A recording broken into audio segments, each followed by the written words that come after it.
escuchar tu voz. Seguir el latido de tu corazón, que cambia lo que soy. Las veces que fallé, aun cuando yo dudé, no me faltó tu amor, me abraza tu perdón. Las veces que fallé, vas redimiéndome, no dejo de cantar.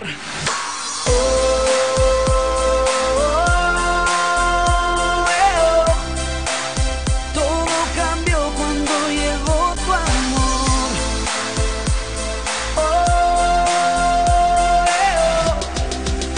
Todo nuevo gracias a tu amor.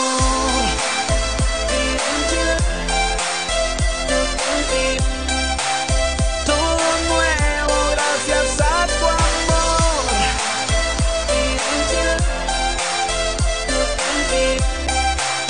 Todo nuevo gracias a tu amor.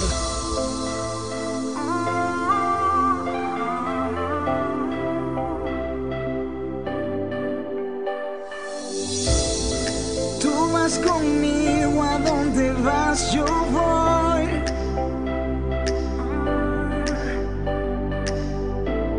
Con gracia me llaman tu dulce voz, que cambia lo que soy. Las veces que fallé, aun cuando yo dudé, no me faltó tu amor, me abraza tu perdón. Las veces que fallé, vas redimiéndome, no dejo de cantar. No, no, no, no, tu amor es suficiente. Tu gracia y tu amor fue suficiente. Y tu amor,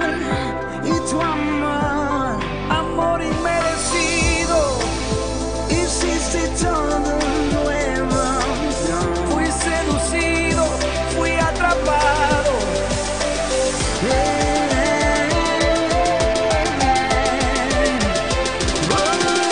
Todo nuevo gracias a tu amor.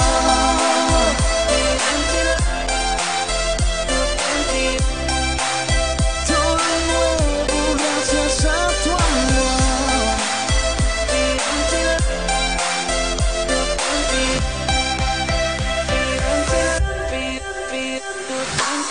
Si tú vas que detrás de ti, si no estás no quiero seguir.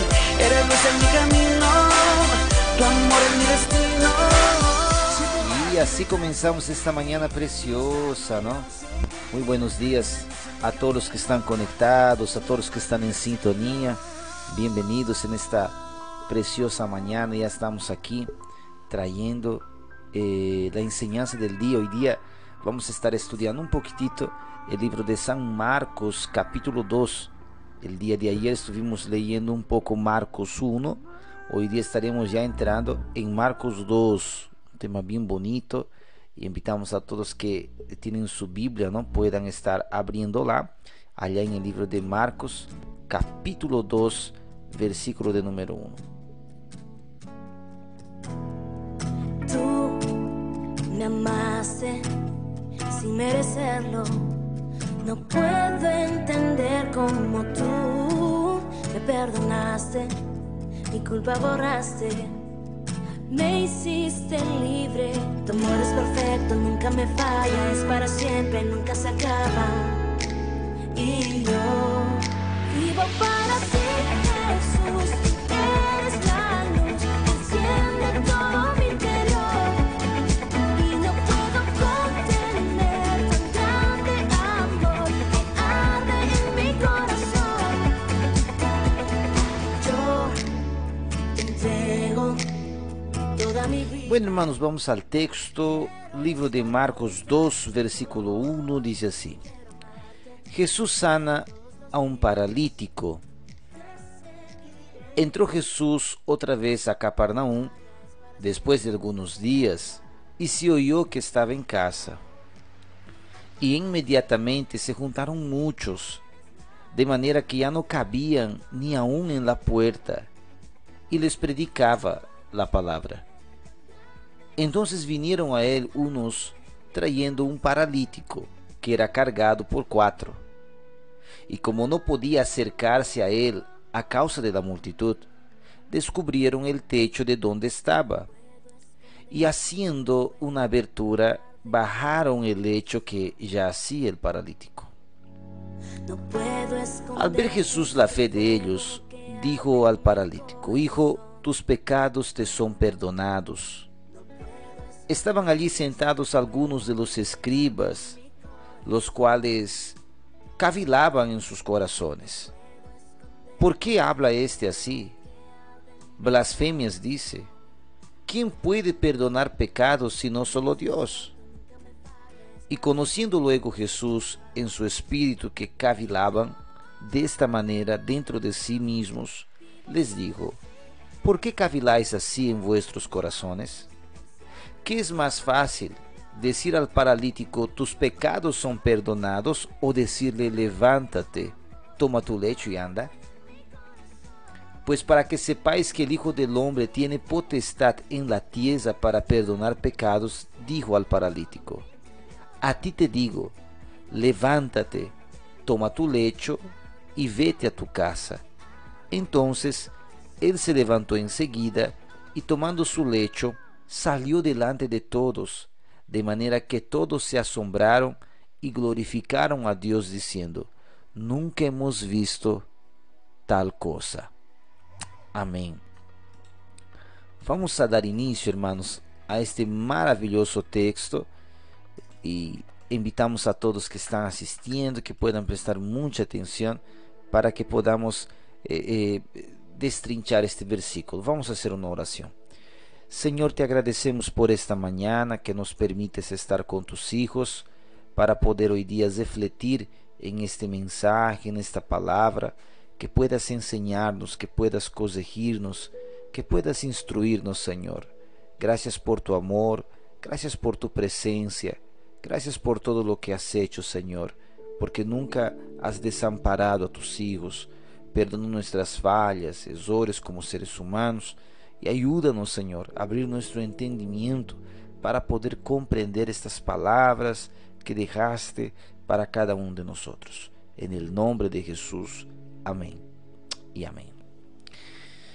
Bueno, es muy importante ver este libro, ¿no? Marcos trae siempre algo nuevo para poder enseñarnos, y Marcos es muy alguien que muestra mucho las regiones. Nota que ele está explicando que Jesús estaba en Cafarnaum en el capítulo 1, y después él se va a Galilea, y después ahora dice, y él vuelve de nuevo a Cafarnaum. Nota que Jesús está entre Galilea y Cafarnaum, donde él está predicando la palabra de Dios. Es solo una región que él está predicando por enquanto.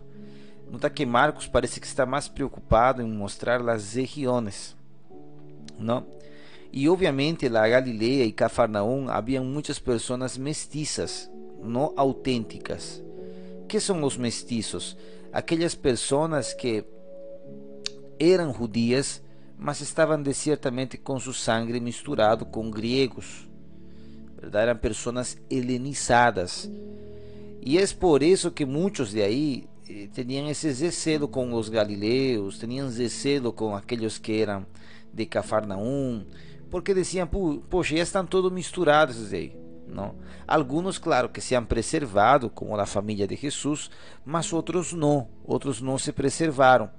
E esse era um motivo para que sejam vistos de outra forma, ¿ya? E nadie se imaginava que este homem que começaria a predicar por la Galilea seria o Hijo autêntico do Senhor.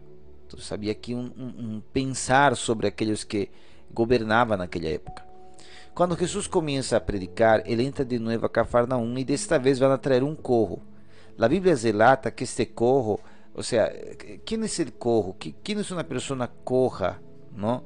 Entre eles, eu penso que é um paralítico neste caso, não? Ele é alguém que não pode caminhar, não se pode movimentar. como ele não conseguia movimentar-se, Jesus estava em la sala predicando, em uma casa predicando, provavelmente em sua própria casa predicando. As pessoas começaram a superllenar o lugar. E nisso de superllenar o lugar, não havia como colocar este paralítico ali. Então eles viram que por el techo dava para fazer isso. Subieron por el techo, abriram um huequito, ¿no? E por aí lo hicieron passar a este paralítico, que quedou de frente com Jesus. A primeira coisa que Jesus vai fazer com este paralítico é dizer-lhe: tus pecados são perdonados, hijo. Essa é a parte mais importante, que talvez é a mais forte deste comienzo de texto, porque lo que aquele homem necessitava sí era o perdão, mais que a cura. Enquanto ele estava paralítico, Jesus não lhe disse: levántate e anda. Jesus lhe disse: perdonados são tus pecados. E em seguida, os escribas que estavam ali, esses escribas, já les he explicado sobre eles eram pessoas que apareceram durante o período babilônico, que começaram a escrever a lei, escreverla várias vezes para não perder os textos da lei, e começaram a ser analíticos da lei de tanto escreverla. Então, estes escribas que estavam ali, eles de certa maneira começaram a juzgar a Jesus. Como pode este homem perdonar pecados? Claro, nadie havia hecho isso hasta ahora. Nadie havia hecho isso hasta ahora. Eles não esperavam que Jesus podia ser o Hijo de Deus, o Messias que tanto se esperava. Então eles começaram a murmurar em seus pensamentos. Jesus, onisciente, ele mira esto e diz: bueno, si es tan difícil para ustedes eso, entonces ¿cuál es más fácil? ¿Decirle perdonados están tus pecados o decirle levántate y anda? ¿Cuál es más fácil? Todos se quedan callados. Entonces Jesús le manda levantar, levántate. E naquele momento, aquele homem começou a levantar-se. Pero es bueno pensar em dois pontos. Então, este homem começou a andar, ¿no? E conhecendo Jesus em seu espírito, que cavilavam desta maneira dentro de si, les digo: ¿por que caviláis em vuestros corazones? Que é mais fácil dizer ao paralítico: tus pecados te são perdonados, ou dizer: levante, toma tu lecho e anda? Pues para que sepáis que el Hijo del Hombre tiene potestad en la tierra para perdonar los pecados, a ti te digo, levántate, toma tu lecho y vete a tu casa. Y enseguida se levantó, tomó su lecho y de esta manera, glorificando a Dios, todos se asombraron diciendo: nunca hemos visto tal cosa. Entonces aquel hombre recibe aquella palabra de levántate y anda, agarra su lecho y se va. Ese lecho es muy importante también hablar. Ese lecho que tienen, más que todo, quien era mendigo aquella época, no, o sea, no es como ahora, ¿no? Hoy día puedes ver los mendigos hoy en día, ellos son muy diferentes de aquella época. Aquella época, para que seas mendigo, tenías que tener autorización, incluso del gobierno. Los mendigos tenían derecho a una capa o a un lecho, como el caso de él, que el propio gobierno les daba, autorizando para que ellos puedan pedir limosna. Entonces, quien tenía el lecho, quien tenía su capa, podía pedir limosna. Esa era la idea, ¿ya?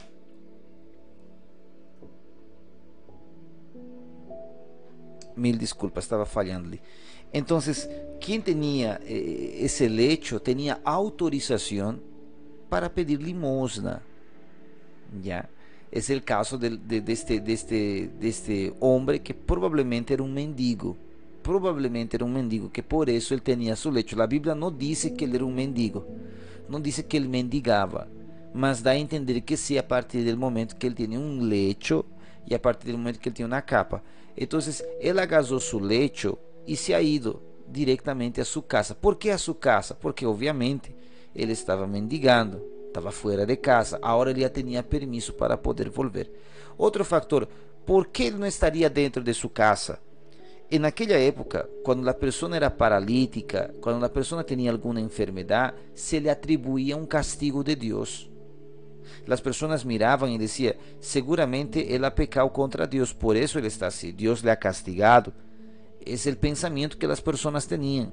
Estas personas eran botadas de la casa. ¿Te acuerdas del otro cojo que Jesús va a encontrar cerca al templo? No, Pedro le va a decir, Señor, aquí ¿quién ha pecado? ¿Su papá, sus abuelos? ¿Quién pecó? ¿No? En este caso nadie ha pecado, mas hay enfermedades que vienen para la gloria de Dios, ¿verdad? En este caso de este hombre, yo creo que él ha pecado, sí, de este hombre de aquí, del lecho y de 4 hombres que le han ayudado. ¿Por qué? ¿Por qué crees que alguien le ha ayudado? ¿Por qué crees que él ha pecado? Jesús comienza a hablarle y decirle, perdonados son tus pecados, ¿no? Entonces él toma su lecho, él vuelve a su casa, todos quedan asombrados, ¿ya? Y todos comienzan a glorificar a Dios, dice, ¿no? Nunca hemos visto tal cosa. Entonces esos puntos ahí son muy importantes. Bueno, vamos a ir a algunas análisis sobre este texto. La primera cosa es las 4 personas que le han ayudado. Esto de cierta manera representa el evangelismo. Ese es el evangelismo. Llevar al paralítico a Jesús. Estos 4 hombres, su nombre no aparece. Este es el símbolo del evangelismo, donde nuestro nombre no necesita aparecer. No necesita sermos recordados, sermos reconocidos. El nombre de estos 4 hombres que han ayudado no apareció y ni una palabra de Jesús tuvieron, porque el deber de ellos, cumplido en esta historia, fue que llevasen al paralítico hasta Jesús. Y ese es el deber de todo cristiano y evangélico, que llevemos los paralíticos al Señor. Estás llevando personas a la voluntad de Dios, a Jesús, porque ese es nuestro deber. La Biblia dice que cuando ellos no encontraron un camino por la primera puerta, lo han llevado por la segunda puerta, ¿no? Que fue una puerta que se han inventado. ¿Sabes qué yo veo aquí? Cuando no consiguieron, intentaron de otra forma. ¿Sabes qué yo noto? Aquí yo noto, si un lado no está dando cierto, intente otra estrategia. ¿No? Parece que por una puerta no han podido, tuvieron que buscar otra puerta para llevar al paralítico. Y esa es la verdad, ese es el evangelista. Si no consigue por un lado, él siempre intentará por otro lado. La otra cosa muy importante, entre la cura y el perdón es más importante. Jesús no quiere curarte, Jesús quiere salvarte. Entonces a veces vemos mucho comercial referente a la cura. Hoy en día vemos que las personas parece que van a la iglesia porque quieren ser curados. Más que curarte, Jesús quiere salvarte, querido. Vemos hoy día una comercialización sobre la cura. Ah, estás enfermo, ofrendate, ¿no? Ofrendate y Dios te va a curar, dicen, ¿no? Está errado. No podemos, o sea, no podemos nosotros estar basados exclusivamente em isto. Está mal, está errado. Então eu veo esses votos que hacen hoy día, ¿no? Hagamos un voto con Dios, hagamos una promesa, hagamos un ayuno para que nos curemos. Más que curarte, Dios quiere salvarte. Dios puede curarte si es su voluntad, amén. Mas si no es, amén también. Pablo no fue curado, Pablo tenía un espino en la carne, no fue curado, pero mismo así Pablo estaba allí cumpliendo su deber con el Señor.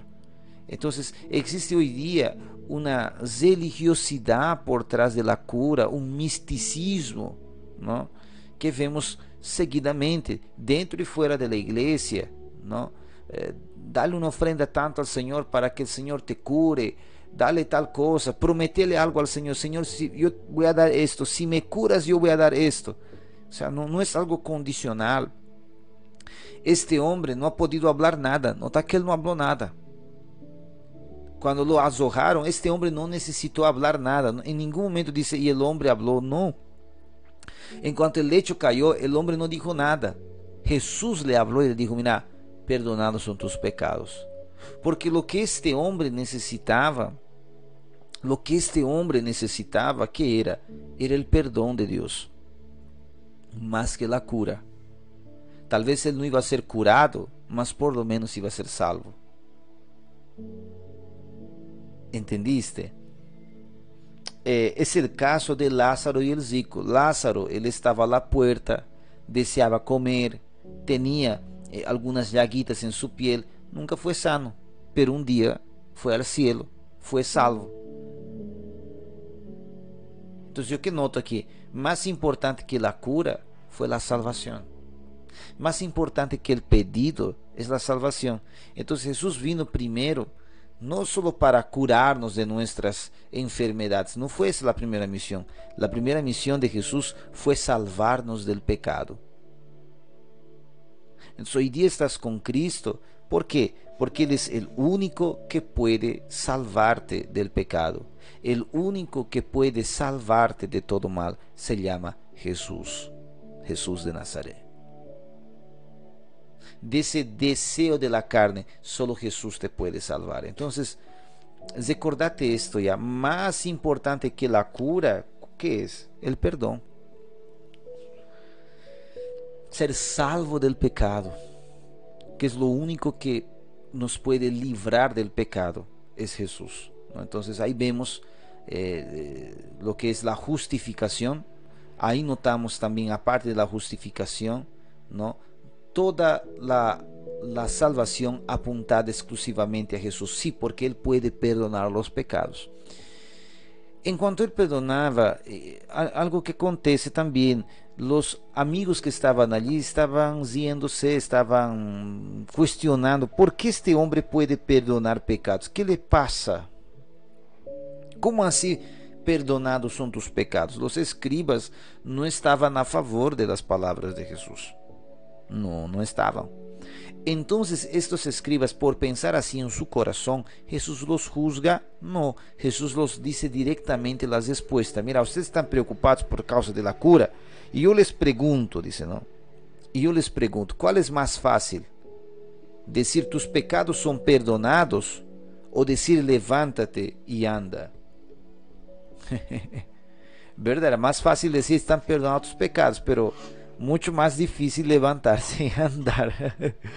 y pues Jesús le ha dicho enseguida, levántate y anda, toma tu lecho y anda. Y aquel paralítico fue sano, ¿no? Y él volvió a la casa porque probablemente era alguien que mendigaba, ¿no ve? Y fue una respuesta ahora a los levitas, no, a los escribas que estaban allí, ¿ya? En ese mismo instante todos conmemoraron, todos se alegraron, todos quedaron felices. Los escribas quedaron medio así, ¿no? Mas Jesús ya comenzó aquí sus debates con estos hombres de la ley, ¿no? Entonces estamos aquí en el libro de San Marcos capítulo 2 y ahora entramos a San Marcos capítulo 2 versículo 3. Entonces hasta aquí yo creo que quedó muy claro, ¿no? La salvación es más importante que cualquier cura o cualquier pedido. Nunca vayas hacia Dios porque quieres algo.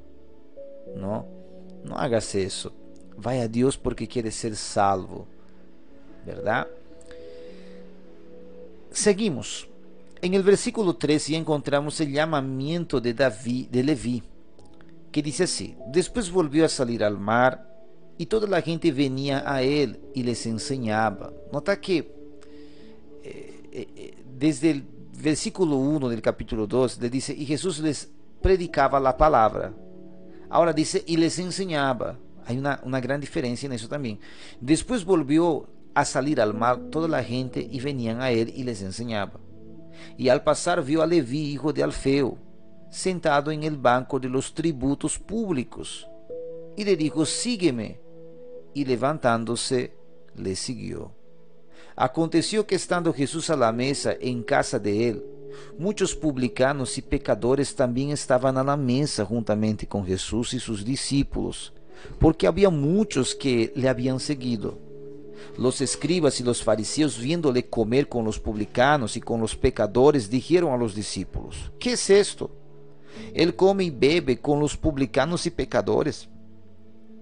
Al oír esto Jesús les dijo: los sanos no tienen necesidad de médico, sino los enfermos. No he venido a llamar a justos, sino a pecadores. Ya. Vamos a entender otro punto importante aquí. Me están diciendo que el volumen está muy bajo. Voy a ver qué da para hacer aquí. Aquí yo le he aumentado todo, pero...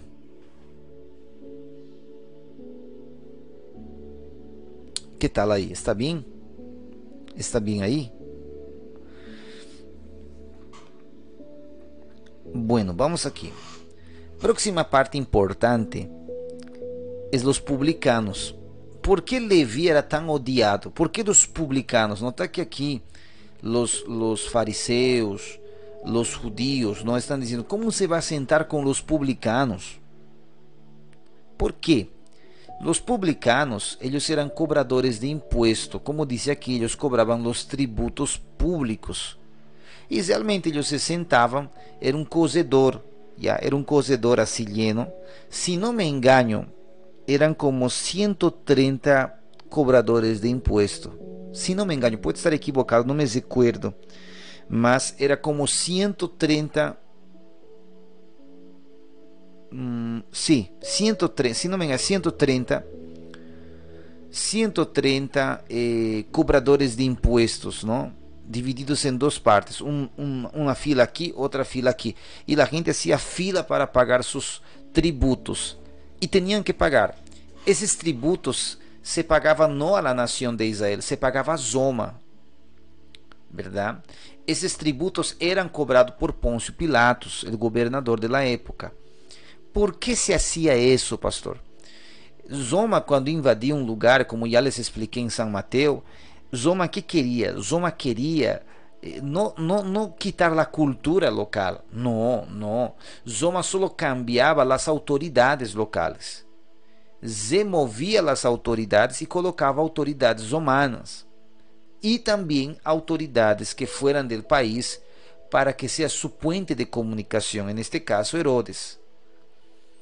Entonces los romanos cobraban impuestos y por eso no les convenía destruir una ciudad. Destruías una ciudad, perdías impuestos, ¿no? Roma pensaba, ¿para qué les vamos a matar si pueden trabajar un poquito para nosotros? No los vamos a esclavizar, solo vamos a cobrar una parte de aquello que ellos ganan. Como todo país, nadie quiere que su dinero vaya a otro país. Entonces los judíos quedaban incómodos por causa que ese dinero iba para Roma. Por eso los judíos odiaban a los publicanos. Cuando ves los publicanos o cobradores de impuestos, son estos hombres que trabajaban para el Imperio Romano. Ellos trabajaban exclusivamente para el Imperio Romano. Entonces estos hombres eran reclutados por el Imperio Romano. Probablemente los que escribían, los que vendían, los que pagaban los impuestos allí, probablemente estos hombres también eran hombres estudiados, ¿verdad?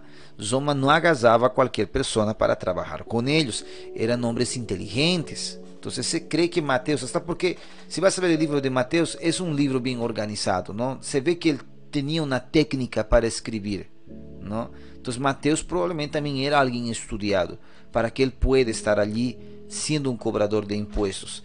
Los cobradores de impuestos generalmente eran ricos, eran de dinero. Por eso dice, y Jesús estaba a la mesa con él. ¿Quién solo tenía mesa en esa época, ¿no? Una mesa así grande, como da para entender aquí, eran solo ricos. Solo ricos podían tener una mesa, ¿no? Entonces, nota que Mateo también no era un pobrecito, Mateo era rico. Ahora, ¿por qué eran ricos? Supuestamente se entiende que ellos también robaban. Estamos basándonos también en saqueo, que dice, bueno, lo que yo he robado, yo voy a devolver a las personas. 4 veces más yo lo devuelvo, no hay problema, yo voy a devolver, ¿no? Nota cómo él está, para que devuelva 4 veces más es porque él realmente tenía mucho dinero, ¿no? Entonces, notamos aquí que los publicanos trabajaban para el Imperio Romano, extorquían también a los propios paisanos, a los propios judíos. Entonces, digamos, si el impuesto era 100 reales, ellos cobraban 150, 50 era para ellos. Y es por eso que ellos también quedaban ricos.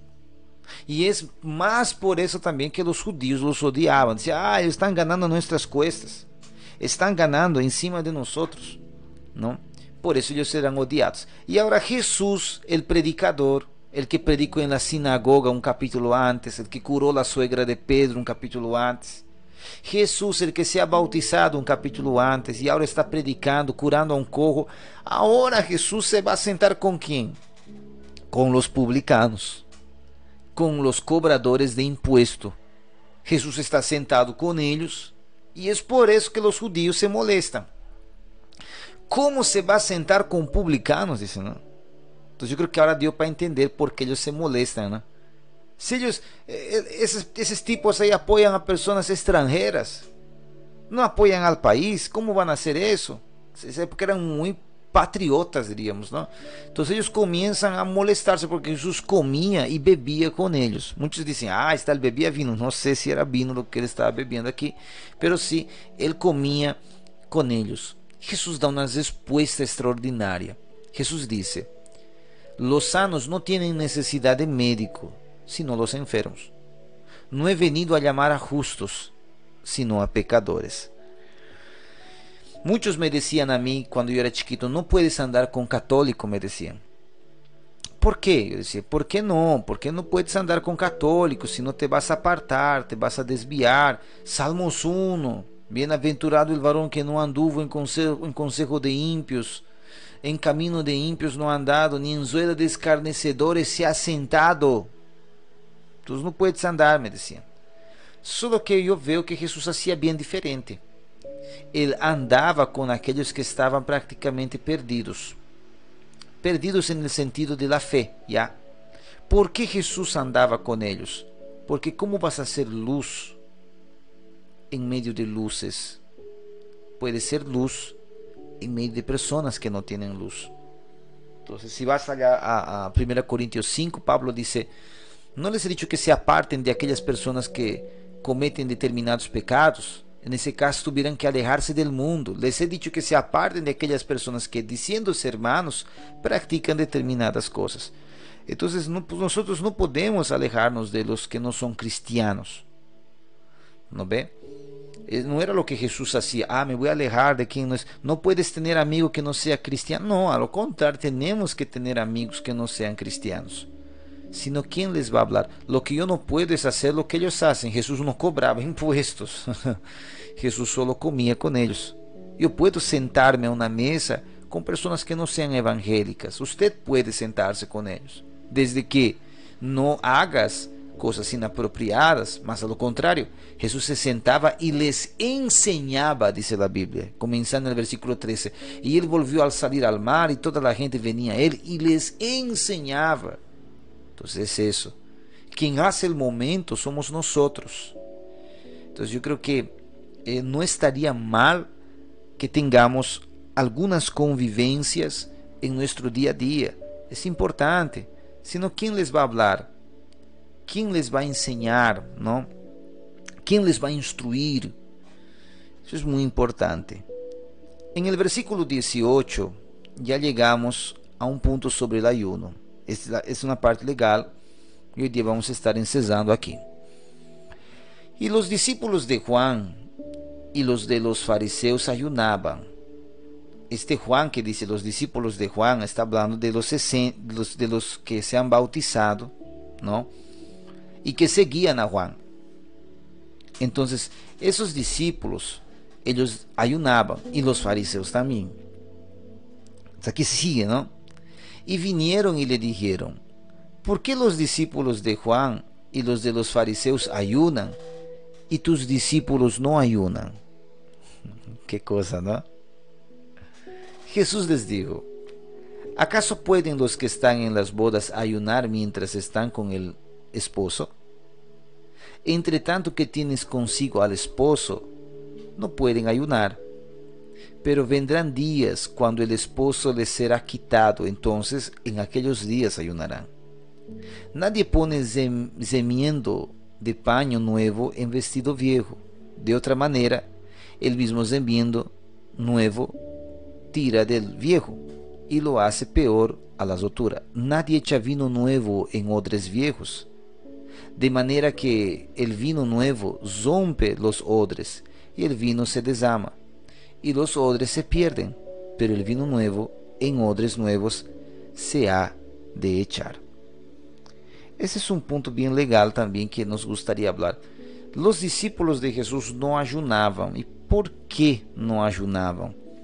Porque estaban con Cristo. Cristo estaba presente y en el momento Cristo era su alimento. Cristo era la esencia de su vida espiritual de sus discípulos. Y ahora, ¿cuándo necesitaremos ayunar? Cuando el novio sea quitado. O sea, fue cuando Jesús fue muerto, resucitó, ¿no? Y se fue. Y hoy día lo esperamos. Entonces, en ese momento sí nosotros esperamos al Señor y ahora sí debemos ayunar. Porque el novio en físico no está con nosotros, aunque con el Espíritu Santo Él está. Entonces, nosotros debemos sí ayunar. El ayuno, para quien no sabe, el ayuno es abstenerse del alimento. Es abstenerse del alimento un día, ¿no? Algunos ayunaban tres días en el caso de Esther. Algunos ayunaban 40 días en el caso de Jesús. Daniel ayunó 21 días en el libro de Daniel capítulo 10. Entonces nota que ese término de ayuno está atribuido a días también. ¿Para qué se ayunaba? Ellos ayunaban más para obtener una respuesta de Dios a sus necesidades, una respuesta de Dios a sus dudas.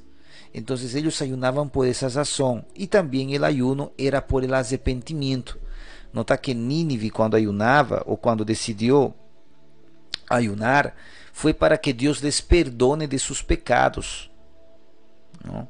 Entonces el ayuno en ese caso, él está bien atribuido al perdón, ¿verdad? Señor, estoy arrepentido y por eso estoy ayunando, ¿verdad?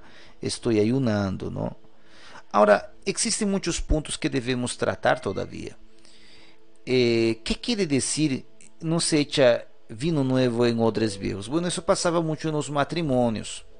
El mejor vino es el vino guardado, es el vino antiguo, ¿ya? Ese es el mejor vino. Y bueno, en ese vino estaba guardado en un odre. En un odre estaba guardado, ¿ya?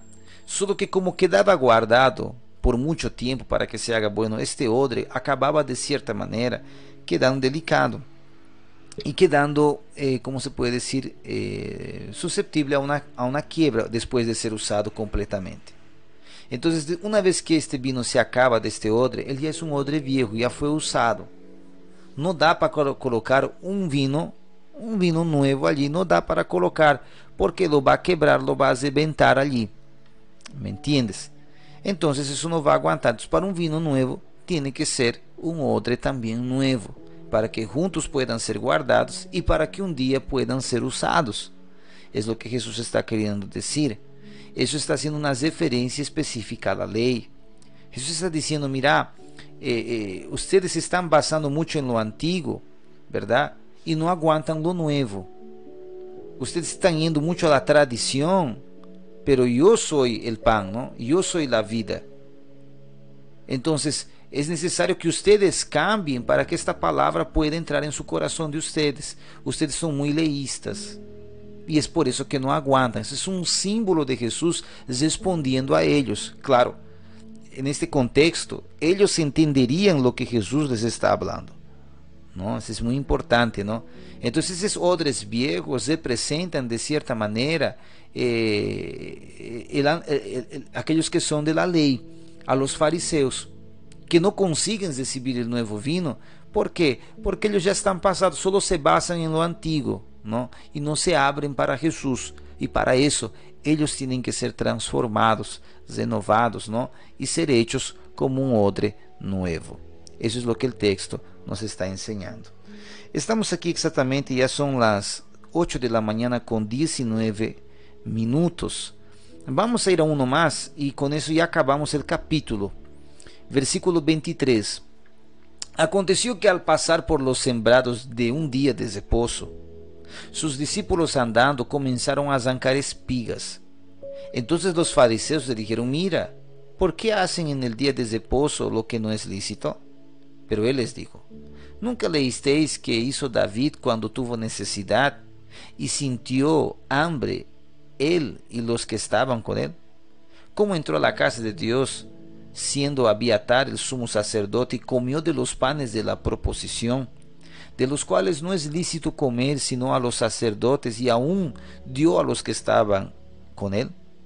También les dijo: el día de reposo fue hecho por causa del hombre, y no el hombre por causa del día de reposo. Por tanto, el Hijo del Hombre es el Señor aún del día de reposo. Mira qué cosa, ¿no? El día de reposo, y hemos discutido eso cuando estudiábamos allá en el libro de Mateo 12. La misma situación está aconteciendo aquí, es el mismo pasaje que hemos leído en Mateo 12. Se trata de la misma situación, viene con alguito a más, pero se trata del mismo cozido. Vamos a ir por parte. Ya versículo 23 dice que ellos estaban en un sembradío, ¿no? Y ellos vieron las espigas. Déjame explicarte sobre arrancar las espigas. Claro, ese sembradío no era de ellos, ¿ya? El sembradío no era de ellos. Pero era derecho de toda persona que cuando había espigas en un sembradío, era derecho que el forastero pueda comer. Ellos eran forasteros ahora. No tenían un lugar para estar, ¿no?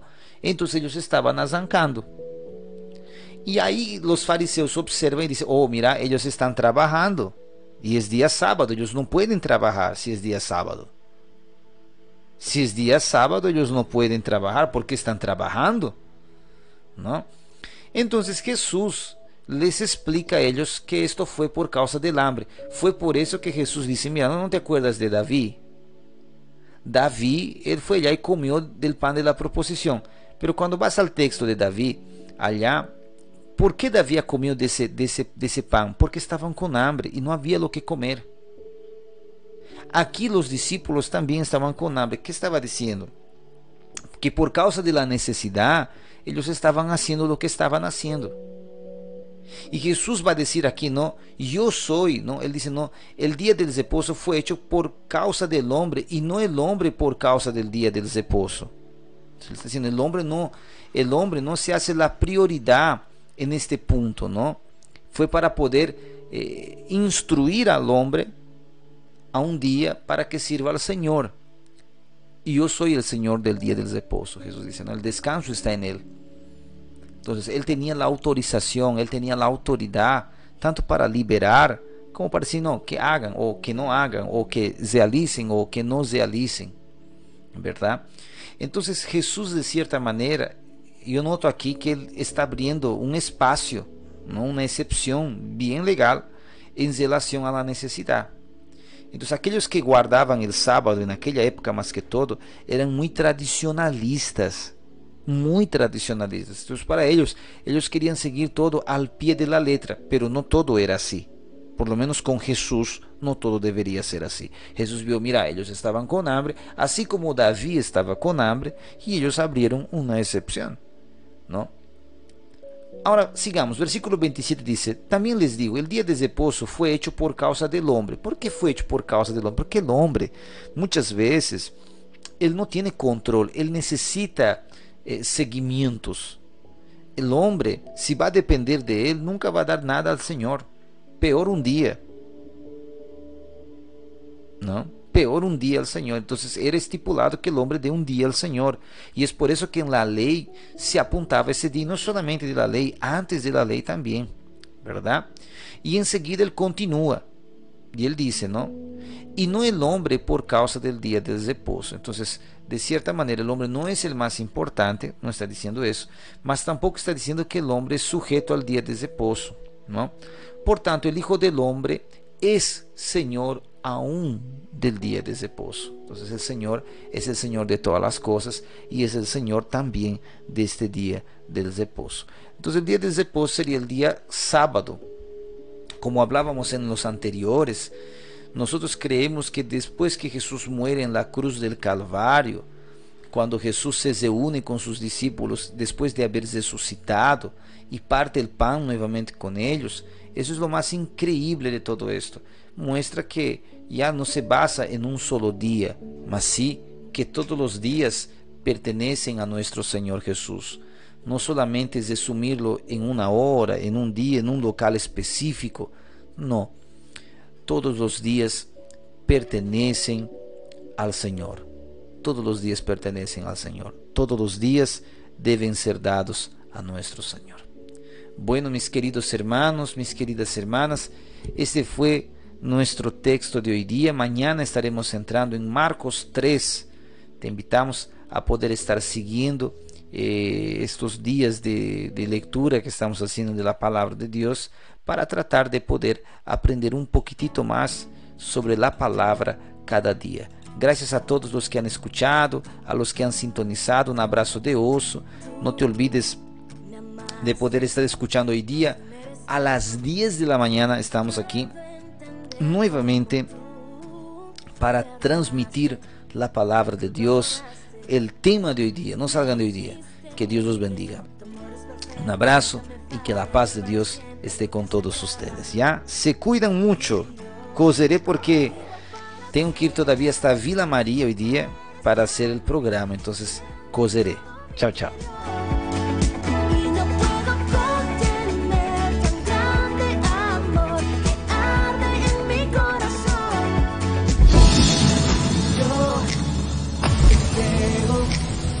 Toda mi vida quiero estar junto a ti. Yo quiero amarte todos los días.